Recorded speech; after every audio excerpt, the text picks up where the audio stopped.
what we're going to do now is we're going to create a new repository on GitHub, and this is going to represent our repository that we're going to actually push up to from our local machine. So we have a repository on our local machine that we're creating over here, right?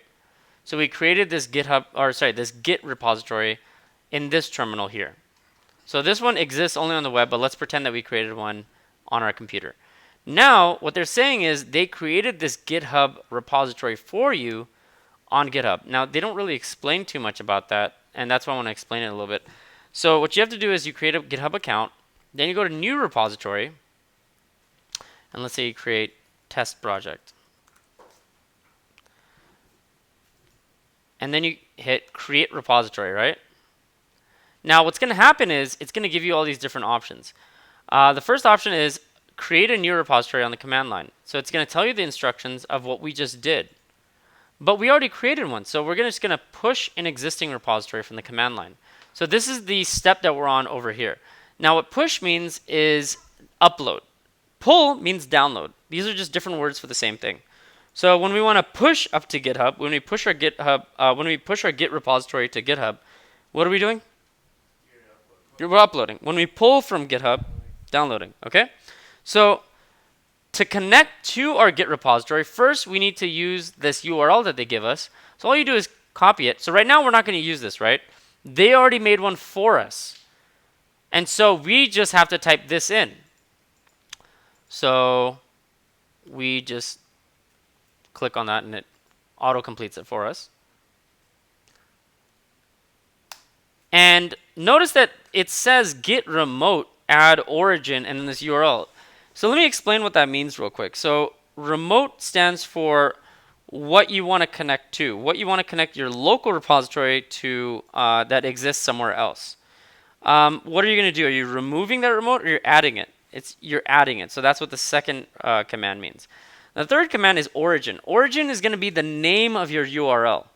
So this URL is going to be the URL to your GitHub repository. Okay? So your GitHub repository has this very specific URL, and that URL is this one right here. However, every time you want to push and pull to it, you don't want to type in that whole URL. So instead, you just name it something. So we've named it origin. So GitHub is going to be, our GitHub URL is going to be referred to as origin. So we only do this command once because we want to be able to connect these two repositories together. It needs to know what it's pushing and pulling to, right? You can't just say git push origin, but it doesn't have a URL. You need to connect it to it. So now you're connected to this URL, and now we're able to push to it. So we're going to type in git push -u. -u just means save your user credentials. Yeah.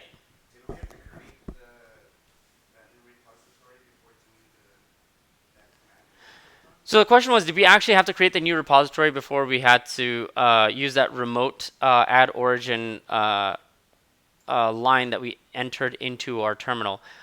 So I did this part right here just as a way for you guys to understand how to create a GitHub repository on github.com because they didn't do that for you. So they already created this for us. So we're saying that, hey, they went and did this part, and now we're at this point. And that's where we got that line.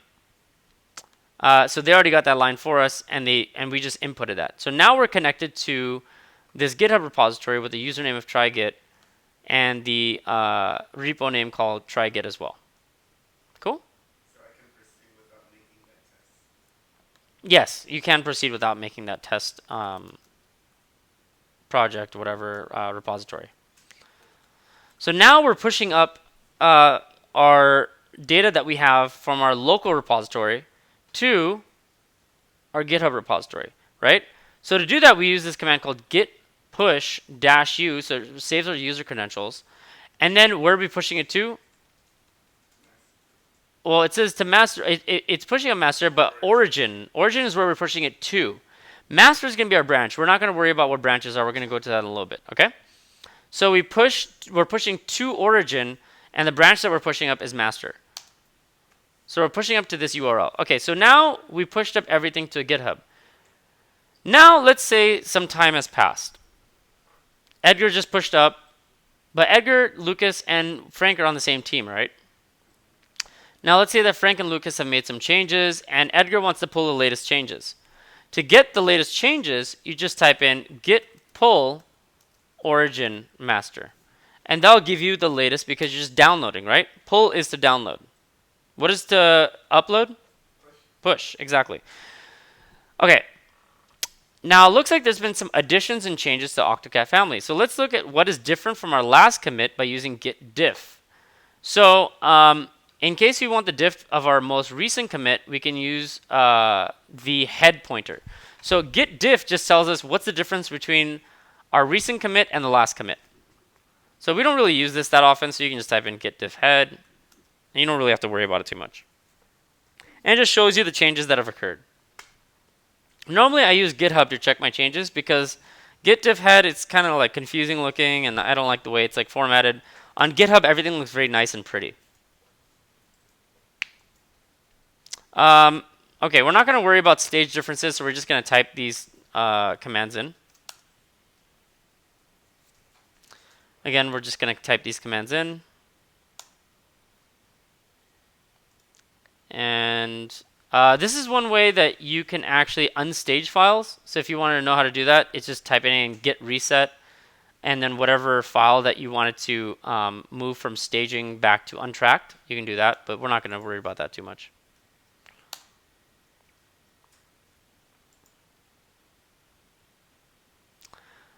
And then, no, you can't just Control Z. That would not be able to undo changes. So again, this git checkout, we're not going to worry about that. All right, so I'm on 1.18 now because we just skipped all those changes. I don't really care about those commands too much. We're not going to really use them too much. Branching out. All right, so now we went over creating a Git repository, staging, committing. We went over creating a GitHub repository, pushing and pulling from that GitHub repository. Are we okay so far? Can you guys want to ask some questions about that? Yeah? Let's give it a shot. Do you guys want to ask some questions? So what are the questions? Yeah, you guys want to ask some questions about it? I heard answer some questions. No, do you guys want to ask some questions about it? Sorry. Yeah, that's what I thought. Oh, okay. Okay, so I don't know if I should quiz right now because you guys just learned it. All right, well, screw it. See how much we've actually listened. Okay, so in Puppet form, they can't see the puppet, so no, they just think I'm a crazy person. Yeah, I wish I had the Panopto. It does screen recording here and inside the screen. So how would I check the status of my Git repository? Okay. How would I stage files? How would I stage all my files? Git dash capital A. Git. See, now you know who's not knowing anything. Everyone?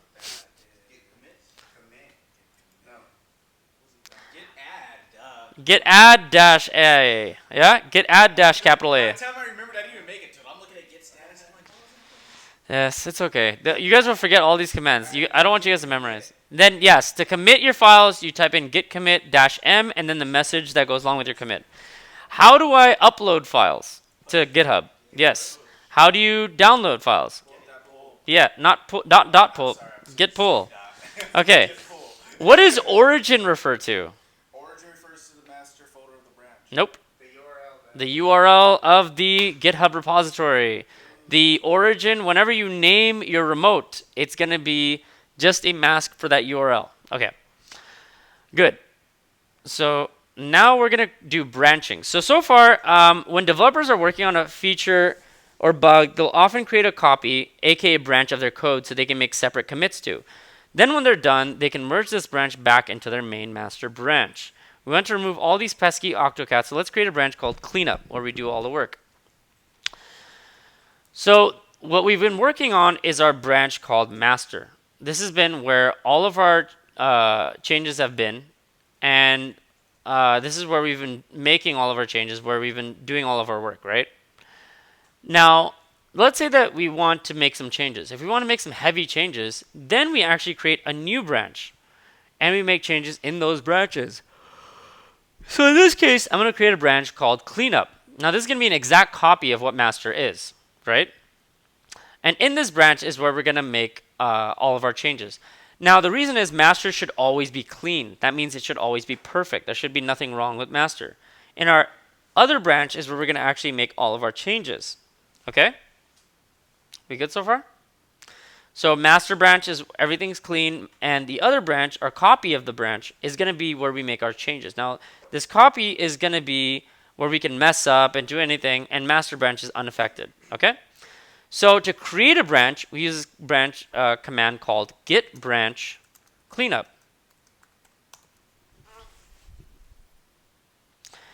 And now we've created a branch called cleanup. Okay? Now, I've created this branch, but if I type in git space branch, now git space branch will let me check which branch I'm on and how many branches that I have. Watch what happens. What does it look like? I'm on what branch? You just said it. No. But so that means I'm on which branch? I'm on master branch because there's an asterisk next to it and it's highlighted green, right? So there's another branch called what? So I have to actually switch to that branch. To switch to that branch, I type in git checkout and I name the branch. So I say git cleanup, git checkout cleanup. And then I'll say switch to branch cleanup. So I created the branch by typing git branch and then the name of the branch. And then I switched the branch by typing in git checkout and then the name of the branch, right? So now in this branch that I'm on, which branch am I on? Now, how do I, or not how do I, now I want to start making changes to it. So now I want to start making changes and it won't affect the master branch.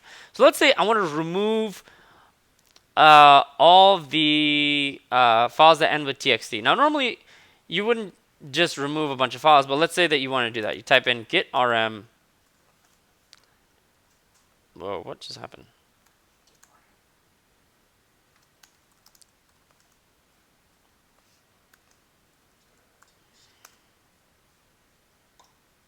Okay, so now we removed all those files, right? Okay, so now we don't have any more nasty files.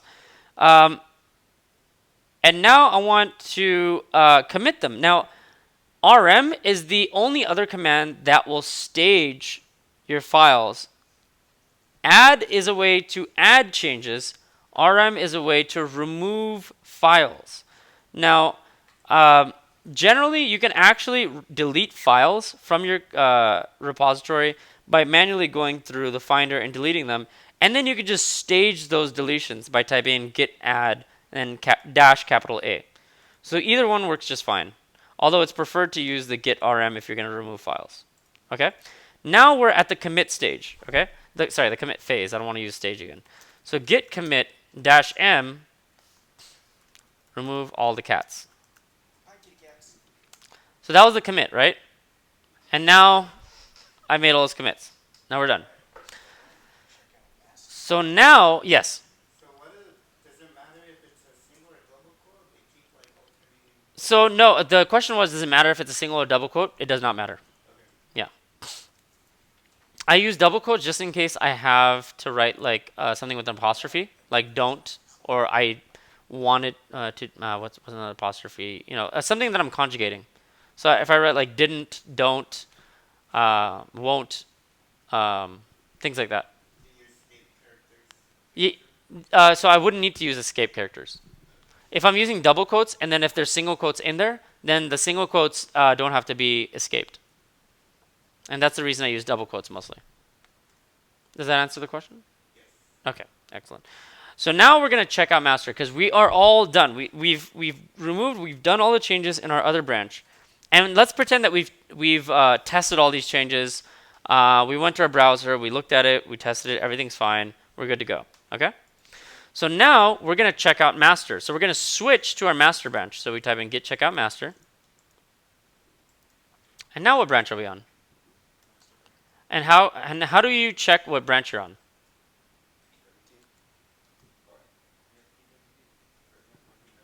No, So it don't work for Git.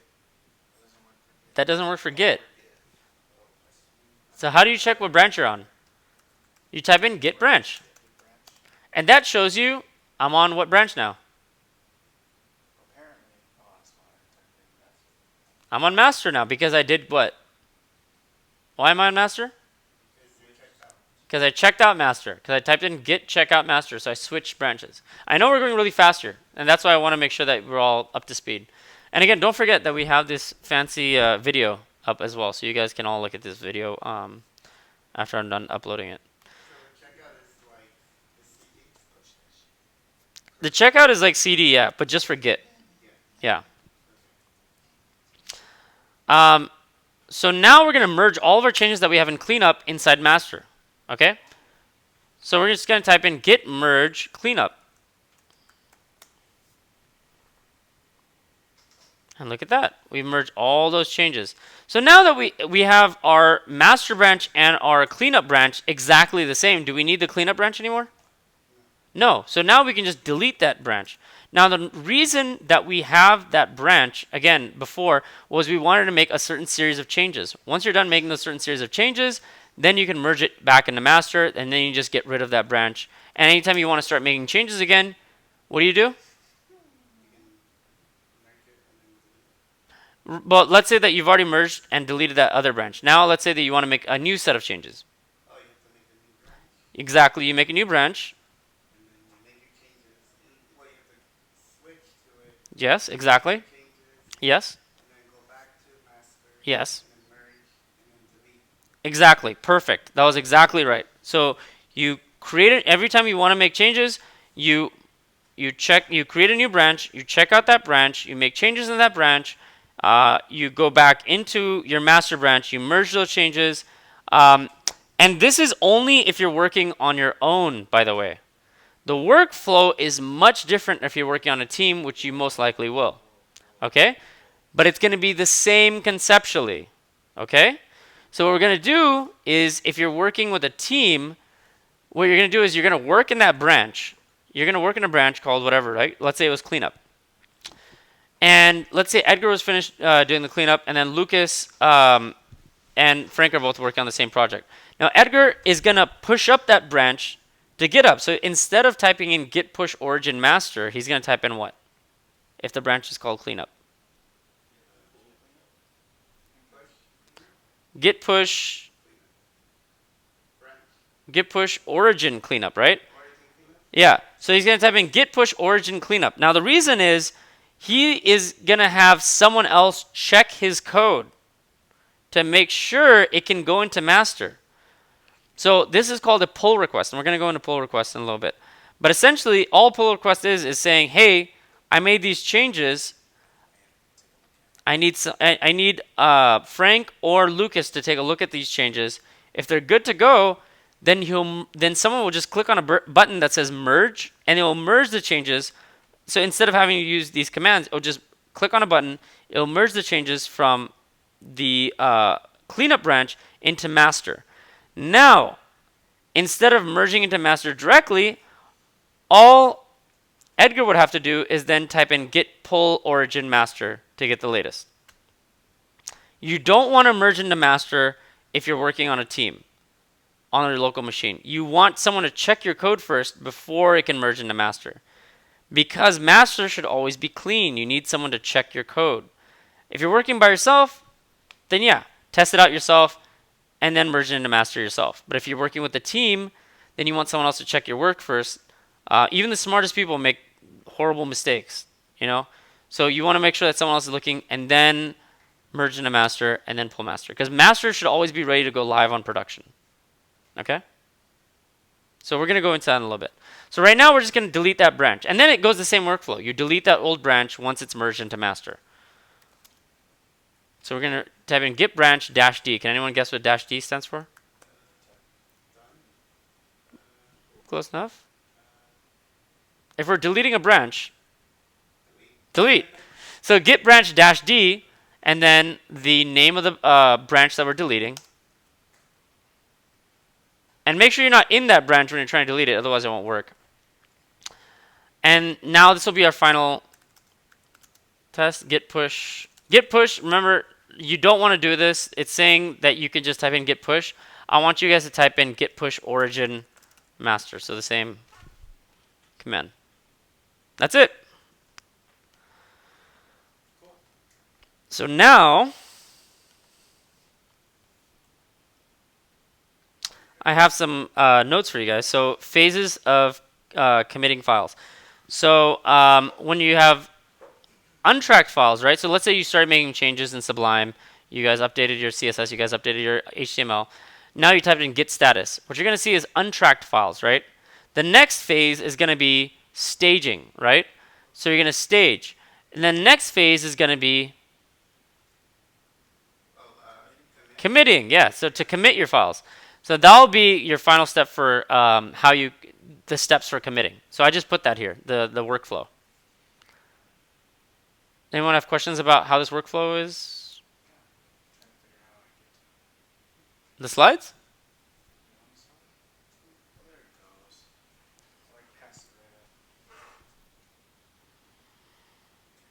Okay.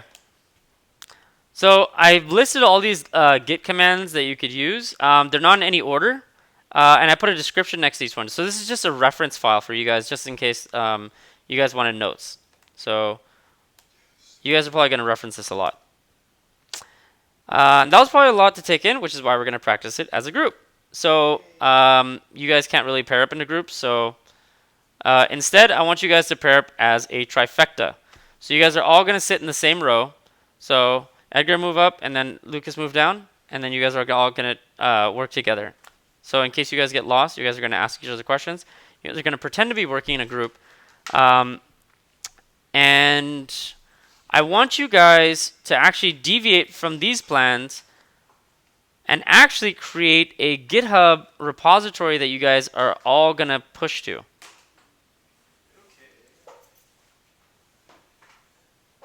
So that'll be when you guys get to step 16. When you guys get to when you guys get to step 13, let me know, and we're going to make some changes.